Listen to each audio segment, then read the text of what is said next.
You talked a little bit about a distinction between a sociopath and a psychopath. And this kind of gets into the whole moral law. And as somebody who's been spending the last several years of my PhD working on the moral argument from guilt, I'm interested in your story. And I find that this idea, some people will say there's no such thing as objective guilt because there are people who are psychopaths and they don't experience guilt. And I guess my question is that true in your opinion? Do they experience guilt? Yeah, well, I can't speak for every psychopath on the planet.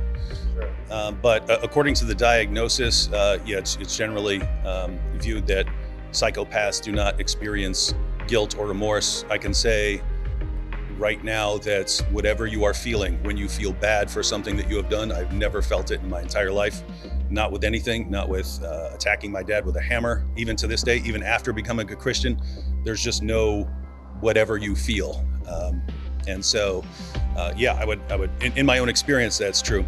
But there is a distinction here between psychopaths and sociopaths. I mentioned previously that sociopaths have a less severe form of antisocial personality disorder, and it's thought that they don't lack a conscience, they have a very weak conscience, whereas psychopaths just seem to lack a conscience. And so sociopaths can apparently feel guilt. It's usually related to people who are very close to them. So they might have a close relationship with their closest family members or something like that they could feel guilty about, whereas they wouldn't feel guilty at all about smashing in the face of someone they don't know or something like that. They might feel it with someone who's very close to them.